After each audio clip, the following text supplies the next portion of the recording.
नमस्कार. माझ्या सोलकढी थाट ह्या चॅनलमध्ये आपलं सर्वांचं स्वागत आहे.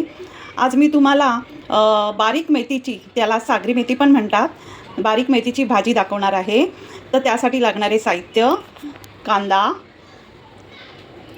लसूण, बटाटा, ओलं खोबरं, हिरवी मिरची आणि ही बारीक सागरी मेथी.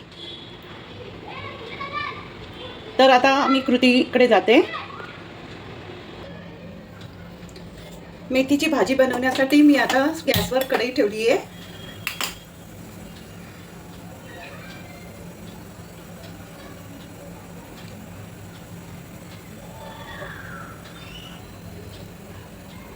तेल टाकलंय थोडं कढईत. ते तापल्यावर त्याच्यामध्ये ठेचलेला लसूण टाकते.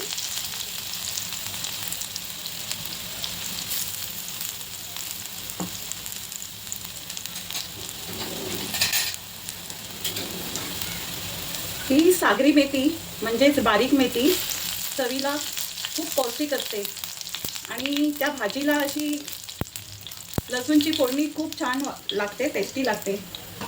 त्यानंतर आता मी हा एक मोठा कांदा बारीक चिरून घेतलाय, तो परतून घेते आणि त्यात मिरच्या टाकते. हिरव्या 3 मिरच्या घेतल्या, चांगला परतून घेते.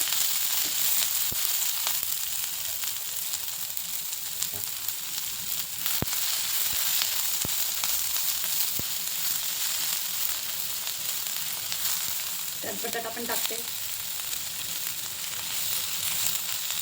ते पण चांगलं परतून घेते.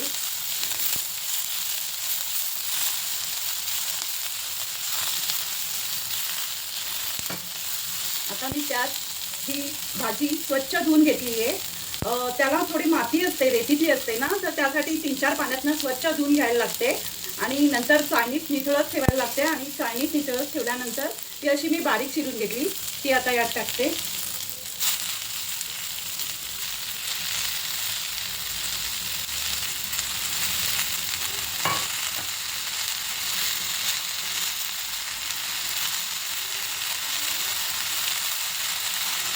अर्धा चमचा हळद टाकली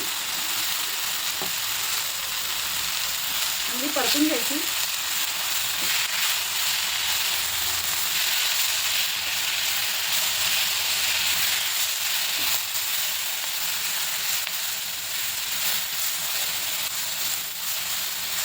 या भाजीमध्ये कॅल्शियम, लोह, व्हिटॅमिन्स आणि अँटीऑक्सिडंटने भरपूर अशी परिपूर्ण अशी भाजी आहे आणि बहुगुणी अशी आहे. शरीराला याचे भरपूर फायदे होतात.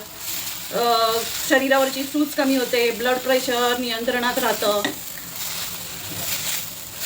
अशी बहुगुणी अशी ही भाजी आहे. आता थोडी अशी झाकण न ठेवता शिजायला ठेवायची. ही भाजी रेतीत वाढवली जात असल्यामुळे थोडा खारटपणा त्यात असतोच, म्हणून मीठ टाकताना थोडं प्रमाणात टाकायचं, जास्त टाकायचं नाही. चवीपुरतं मीठ टाकायचं, परत परतून घ्यायची.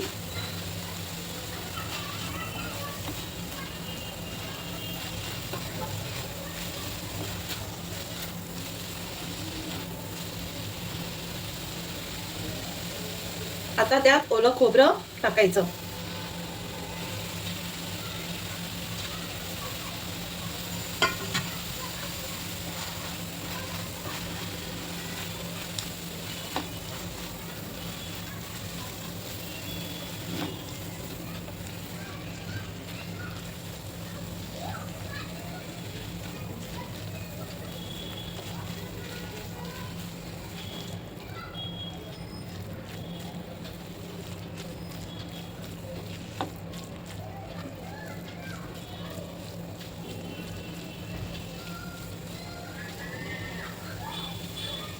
आता आपली भाजी तयार झाली आहे.